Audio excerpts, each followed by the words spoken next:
October 4, 1988, Maple Hollow, Tennessee. The air smelled like wood smoke and dying leaves. Carter's Field sat at the edge of town, where the asphalt ended and the red clay began, a place teenagers had claimed for bonfires since before anyone could remember. That night, the flames licked high into the cool autumn air, casting long shadows across faces painted orange by firelight. Music drifted from car radios, Bon Jovi, George Strait, something with a slow bass that thumped against the quiet of the surrounding woods. Eli Turner stood near his truck, a battered '78 Chevy with rust blooming along the wheel wells. He was 19, lean and restless, with dark hair that always fell into his eyes. In his hands, he held an acoustic guitar, fingers moving across the strings with the kind of ease that came from years of practice in his bedroom, in church basements, anywhere he could find space to play. He'd been talking about Nashville for months now, saving money from his job at the hardware store, writing songs in spiral notebooks he kept stacked under his bed. "Play something," someone shouted from across the fire. Eli smiled, that crooked grin his mother always said could charm the birds from the trees, and launched into a cover of Folsom Prison Blues. His voice carried across the field, rough around the edges but honest. People gathered closer, swaying bottles of beer and cans of Coke, singing along to the chorus. Lena Carver watched from the tailgate of a nearby pickup. She was small and pretty, with blonde hair pulled back in a ponytail and a University of Tennessee sweatshirt 3 sizes too big. She'd been Eli's girlfriend since junior year, the kind of couple everyone expected would get married right after high school. But lately something had shifted. She'd been distant, her smiles forced, her eyes drifting to other corners of the room whenever they were together. Grant Bishop stood off to the side, hands shoved deep in the pockets of his Carhartt jacket. He was Eli's best friend since 3rd grade. They'd learned to fish together, failed algebra together, spent countless Saturday nights driving the back roads with no destination in mind. Grant was quieter than Eli, solid and dependable, the kind of guy who'd help you move furniture at 3 in the morning without asking questions. But tonight, there was tension in his shoulders, a tightness around his jaw. Around 10:30, Eli finished his set and wandered toward the creek that ran along the southern edge of the field. The music behind him faded into a distant hum. He needed air, needed to think. The money he'd saved wasn't quite enough yet, and part of him wondered if Lena would even come with him when he left. She'd been acting strange for weeks, avoiding his calls, making excuses not to see him. Grant found him there, standing on the bank where the water moved slow and black under the moonlight. "Hey," Grant said, his voice carefully neutral. "Hey, yourself." They stood in silence for a moment, the kind of comfortable quiet that only comes from years of friendship. Then Grant spoke again, and this time there was something raw in his tone. "We need to talk." Eli turned to look at him, and in the pale light filtering through the trees, he saw something in Grant's face that made his stomach drop. Guilt, fear, something unspoken that had been building for weeks. "About what?" Grant opened his mouth, closed it, looked away toward the bonfire in the distance. When he finally spoke, the words came out in a rush. "About Lena." The world seemed to tilt. Eli felt his heartbeat in his throat, felt the cool October air turn suddenly suffocating. He didn't need Grant to say anything else. He could see it all in his friend's eyes. The shame, the betrayal, the terrible truth that had been hiding in plain sight. "How long?" Eli's voice was barely above a whisper. 2 months, maybe 3. "I don't know. I'm sorry, man. I'm so sorry." What happened next would be debated for decades. Some would say Eli threw the first punch. Others would claim Grant lost his temper when Eli called him a traitor. A few witnesses at the bonfire heard raised voices, the sound of a scuffle near the creek, but no one went to investigate. Fights at parties weren't unusual, and most people assumed the 2 friends would work it out like they always did. By 11:15, Eli's truck was gone from Carter's Field.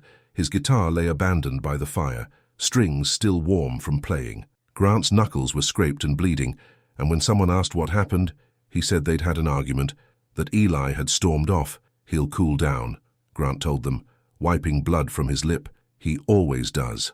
But Eli Turner never came home that night. The next morning, his mother, Patricia Turner, called the sheriff's office when Eli's bed was still made, untouched. By noon, deputies had found his truck parked near Carter's Creek, 2 miles from the field. The driver's door was open. The radio was still on, tuned to a gospel station that played through crackling static, filling the empty cab with hymns no one was there to hear. Inside, They found his wallet, his keys, a pack of Marlboro lights on the dashboard. No signs of struggle, no blood, no note. Just an empty truck and a gospel song fading into white noise. By the time the sun set on October 5th, every deputy in the county was searching the woods around Carter's Creek. They called Eli's name until their voices went hoarse. They dragged the creek, checked abandoned barns, knocked on doors across 3 counties. Patricia Turner stood on her porch every night, a porch light burning like a beacon, waiting for her son to come home. But Maple Hollow kept its secrets well. And as the days turned to weeks, the search parties grew smaller, the hope dimmer, until all that remained was silence and the slow, relentless march of time. The first week after Eli disappeared, Maple Hollow held its breath. Search teams combed the woods around Carter's Creek from dawn until dusk. Volunteers from neighboring towns arrived with thermoses of coffee and hand-drawn maps, marking off sections of forest as they moved through the underbrush. The local paper ran Eli's senior portrait on the front page under the headline, "Local Teen Missing. Community Rallies in Search Effort." His face stared out from telephone poles and store windows, photocopied flyers bleached by sun and rain until his features became ghostly and indistinct. Patricia Turner aged a decade in those first few weeks.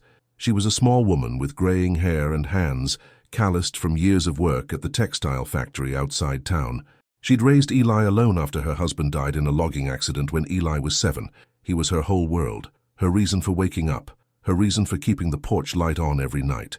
She sat in the sheriff's office almost daily, demanding updates, asking why they weren't doing more. "Mrs. Turner, we're doing everything we can," Sheriff Dale Hutchins told her, his voice gentle but tired. He was a heavy-set man nearing retirement, more accustomed to breaking up bar fights than investigating disappearances. "We've searched every inch of those woods.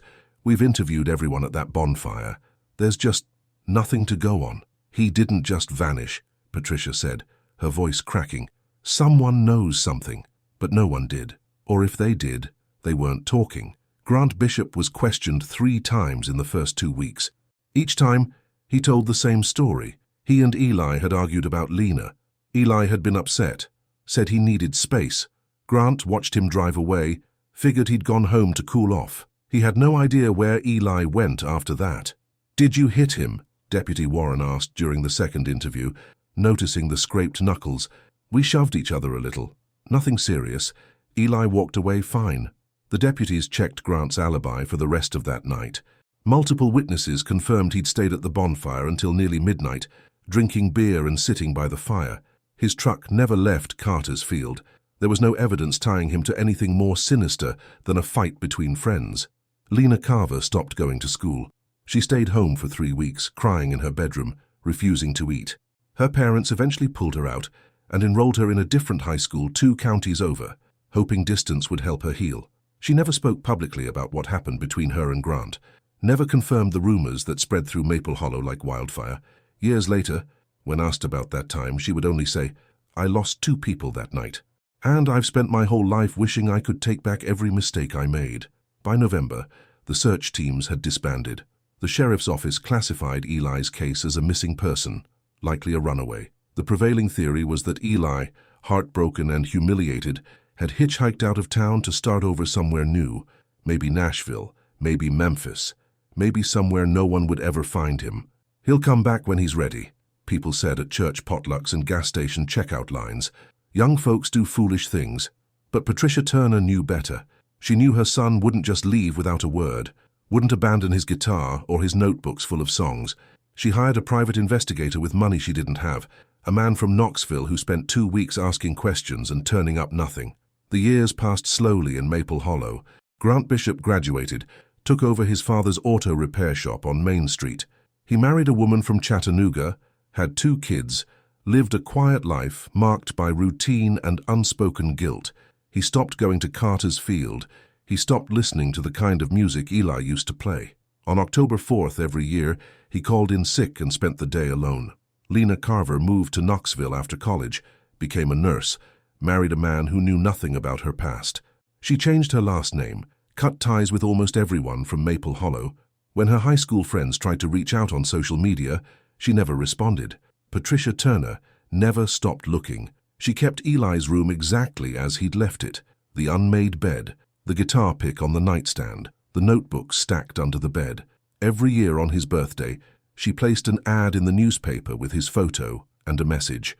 "Eli, please come home. I love you, Mom." But the ads went unanswered. The tips dried up. The case went cold. By the mid-1990s, Maple Hollow had moved on. New scandals emerged. New tragedies took center stage. Eli Turner became a cautionary tale, a ghost story told at bonfires, a name on a missing persons database that detectives scrolled past without pausing. The town forgot, but the land remembered. And in the summer of 2025, after one of the worst droughts Tennessee had seen in 50 years, Carter's Creek began to reveal what it had kept hidden for nearly 4 decades. June 12, 2025. Carter's Creek, Maple Hollow, Tennessee. The drought had turned the creek into a memory of itself. What had once been a steady flow of water was now just a trickle moving through cracked mud and exposed stone. The banks were littered with debris that decades of current had buried. Rusted cans, tangled fishing line, the skeletal remains of a shopping cart half embedded in clay. Marcus Webb, a local fisherman who'd grown up walking these banks, noticed it first.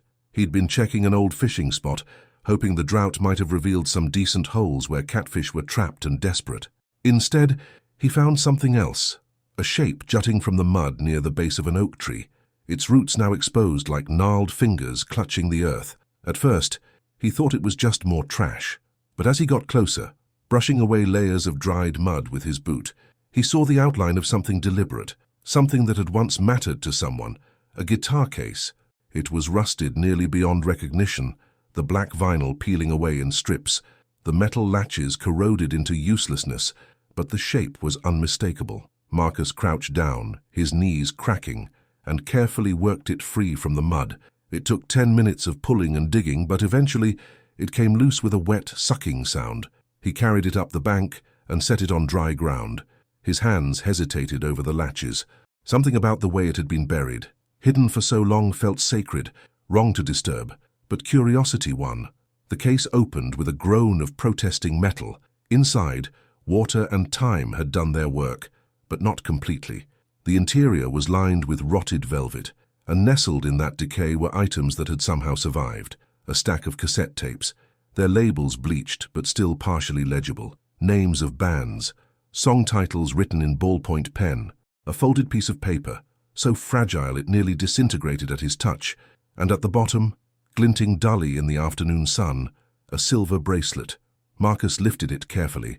It was small, delicate, the kind teenage girls wore in the 80s. Engraved on the inside, barely visible beneath the tarnish, were 2 letters, L.C. He sat there for a long moment, the bracelet in his palm, trying to remember why this felt significant. Then it hit him like a punch to the gut. Eli Turner. Marcus had been just a kid in 1988, but everyone in Maple Hollow knew the story. The boy who disappeared after a bonfire, the truck found by the creek, the search that turned up nothing. He pulled out his phone and called the sheriff's office. "You're going to want to come out here," he said when the dispatcher answered. "I think I just found something that's been missing for 37 years. By late afternoon, Carter's Creek was swarming with activity. Sheriff's deputies cordoned off the area with yellow tape. A forensics team from Knoxville arrived with equipment and cameras, carefully documenting the guitar case and its contents. Detective Nora Phelps, a sharp-eyed investigator from the Tennessee Bureau of Investigation, stood on the bank with her arms crossed, watching as they worked. She was in her early 40s, with short, dark hair streaked with gray, and a reputation for solving cases other people had given up on. She'd read Eli Turner's file on the drive down from Nashville, a thin folder filled with witness statements, search reports, and dead ends. A cold case that had been gathering dust for decades. But now, with the guitar case in evidence bags and the bracelet sealed in plastic, the case wasn't cold anymore. "Run that bracelet for prints," Nora told one of the techs, "and get me everything you can from those cassette tapes. Labels, recordings if they're salvageable, anything." She turned to Marcus Webb, who stood off to the side, still looking shaken. "You did good calling this in. Do you remember anything about this area back in '88? Marcus shook his head. "I was only 10, but my older brother used to come to the bonfires out here. He said Eli Turner was the best guitar player in the county, said he would have made it big if he hadn't disappeared." Nora made a note. "Anyone else come down to this part of the creek back then? Folks used to fish here." Teenagers would sneak off from the bonfires sometimes, but after Eli went missing, people stayed away. Felt wrong, you know. Nora looked down at the creek bed, at the exposed roots and the mud still drying in the sun. The guitar case had been buried here for nearly 40 years, hidden in a place that should have been searched thoroughly. But the creek had been running high that autumn, and the banks were thick with brush. It was easy to miss, or easy to hide. She pulled out her phone and scrolled through the list of names from the original investigation. One name stood out, underlined in red: Grant Bishop, last person to see victim, admitted to altercation. "Where's Grant Bishop now?" she asked one of the deputies. "Runs the auto shop on Main Street. Been there for years." Nora nodded slowly. "Let's pay him a visit." The auto shop sat on the edge of town, a squat brick building with a garage bay and a hand-painted sign that read, "Bishop's Auto Repair, Honest Work, Fair Prices." Inside, country music played from a radio covered in grease stains, and the smell of motor oil and burnt coffee filled the air. Grant Bishop looked up when Nora walked in. He was in his mid-50s now, with greying hair and a thick build that came from years of physical labor. His hands were stained black from engine work, and his expression was wary the moment he saw her badge. "Grant Bishop?" Nora asked. "That's me. I'm Detective Phelps, TBI. I need to talk to you about Eli Turner." The wrench in Grant's hand slipped, clattering against the concrete floor. He didn't pick it up. "I already told the police everything I know," he said quietly. "That was a long time ago." "I know, but something's come up. We found a guitar case buried near Carter's Creek. Inside was a bracelet with the initials LC. Does that mean anything to you?" Grant's face went pale. He opened his mouth, closed it, looked down at his oil-stained hands. For a long moment, he said nothing. Then, in a voice barely above a whisper, "It was Lena's. She gave it to Eli for his birthday." "Why would it be buried by the creek?" Grant's jaw tightened. He looked at Nora with eyes full of something old and terrible. Guilt, grief, the weight of secrets carried too long. "Because I put it there," he said. The room went silent, except for the distant hum of traffic outside. Nora felt her pulse quicken, but she kept her expression neutral. "I think we should continue this conversation at the station," she said. Grant nodded slowly. He wiped his hands on a rag, hung it on a hook, and walked toward the door without protest. As he passed the radio, a song started playing, something slow and mournful, a gospel hymn about redemption and grace. He paused, just for a second, listening. Then he kept walking, and for the first time in 37 years, the truth began to surface. June 15th, 2025, Maple Hollow Sheriff's Office, Interview Room B. Grant Bishop sat across from Detective Nora Phelps with his hands folded on the metal table. He hadn't asked for a lawyer, hadn't tried to leave. For 3 days after the discovery of the guitar case, he'd gone through the motions of normal life, working at the shop, eating dinner with his wife, sleeping fitfully. But Nora could see the cracks forming. She'd seen it before in people who'd carried secrets for too long. The relief when the door finally opened. "Tell me what happened," Nora said simply. Grant stared at his hands for a long time. When he finally spoke, his voice was hoarse, like he'd been holding his breath for decades. "I didn't mean to hurt him." Nora said nothing. She let the silence stretch, let Grant fill it at his own pace. That night at the bonfire, Eli figured it out, about me and Lena. He didn't say anything to anyone else, just pulled me aside and asked me point blank if it was true. Grant's voice cracked. I couldn't lie to him. He was my best friend. "So I told him." He paused, swallowing hard. He lost it. Started yelling at me, calling me a traitor. Said I'd stabbed him in the back. And he was right. I had. Grant's eyes were wet now, but he didn't wipe them. We were by the creek, away from everyone else. He shoved me. I shoved him back. And then he came at me swinging. Nora leaned forward slightly. "What happened next?" "He slipped," Grant said, his voice breaking. "There were rocks on the bank, slick with moss. His foot went out from under him, and he went down hard, hit his head on one of those big stones by the water. He pressed his palms against his eyes, shoulders shaking. I thought he was just stunned. I knelt down next to him, trying to help him up, but he wasn't moving. There was blood. Not a lot, but enough. I kept saying his name, shaking him, but he wouldn't wake up. The room was silent except for the hum of fluorescent lights overhead. I panicked," Grant continued. "I didn't know what to do. I thought if I called for help, everyone would think I killed him, that I'd go to prison, so I—" He took a shuddering breath. "I dragged him into the storm drain." Nora's pen stilled on her notepad. "The storm drain?" Grant nodded. Faisk, there's an old drainage culvert about a quarter-mile downstream. It was built back in the 40s, supposed to handle overflow during floods, but it collapsed years ago. The entrance was hidden by brush. I'd found it when we were kids, me and Eli. We used to explore it. He looked up at Nora, his face wet with tears. I dragged him in there and covered the entrance with branches and rocks. Then I drove his truck down to the creek and left it there with the radio on. Thought it would look like he just walked away. And the guitar case, that was Lena's idea. Nora's expression didn't change, but inside, she felt the pieces shifting. Lena Carver knew. Grant nodded miserably. I told her what happened the next day. I was falling apart. Couldn't sleep, couldn't think. She was the only person I trusted. She said we had to get rid of anything that connected us. The bracelet she'd given Eli. She was worried someone would find it and trace it back to her. So I went back to the storm drain, found his guitar case near the entrance, put the bracelet inside with some of his tapes, and buried it by the creek. He wiped his face with the back of his hand. I thought if anyone ever found it, they'd just think Eli dropped it. I didn't think anyone would connect it to what really happened. Nora sat back, processing. Why didn't you come forward after all these years? I wanted to, Grant said quietly. 1,000 times, I wanted to. I thought about it every October 4th, every time I saw Patricia Turner at the grocery store, every time I heard one of Eli's favorite songs on the radio. His voice dropped to a whisper. But I was a coward. I was scared. And the longer I waited, the harder it got to tell the truth. What changed? Grant looked at her with hollow eyes. You found the guitar case. I knew it was over, and honestly, he let out a long, shaky breath. I'm tired. I've been tired for 37 years. June 20th, 2025. Carter's Creek, excavation site.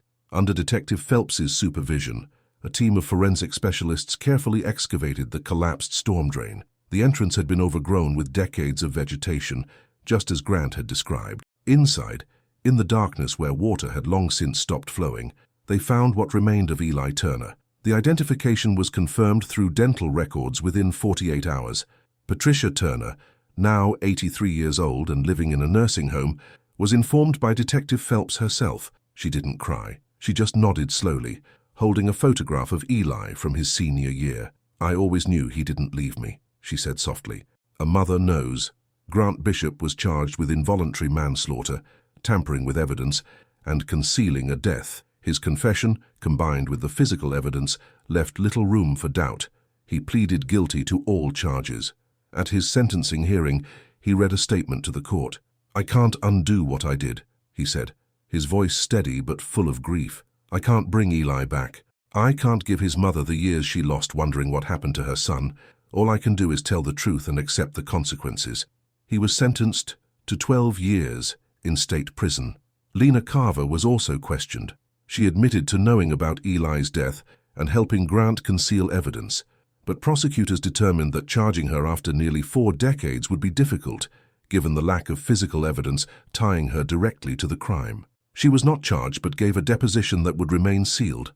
In a written statement released through her attorney, she said only, I have lived with the guilt of that night for 37 years.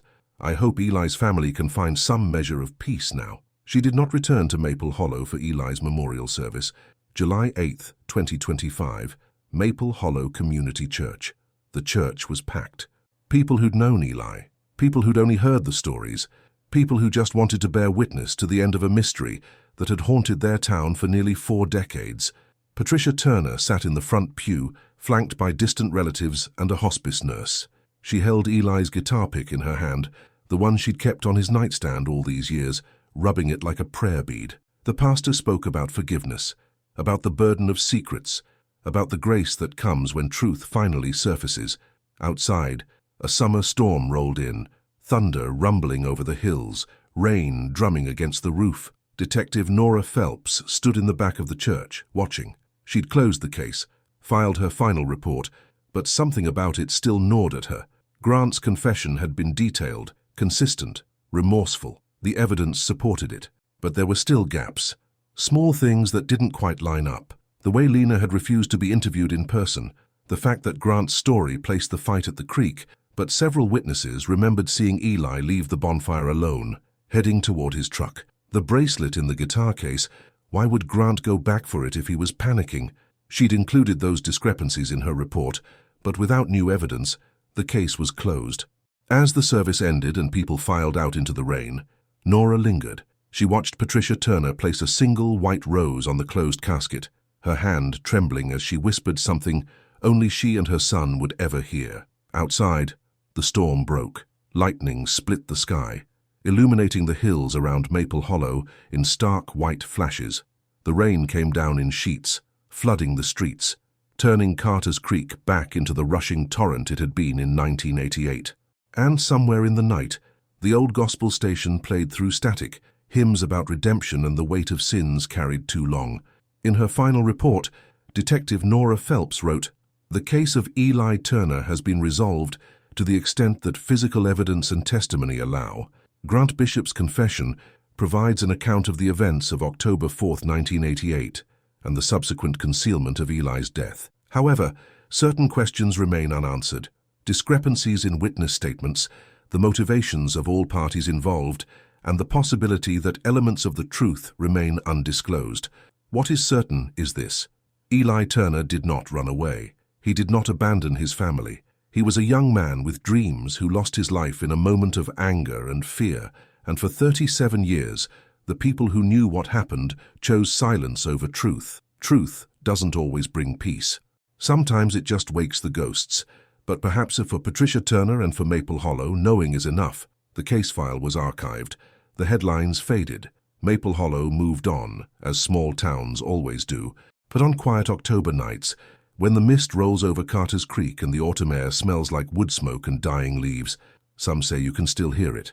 The faint sound of a guitar playing in the distance, a voice rough around the edges but honest, singing about roads not taken and dreams left unfinished. And if you listen closely, beneath the music, there's another sound, the soft, steady rhythm of a gospel station playing through static, hymns about grace and forgiveness echoing across the valley, waiting for someone to finally hear.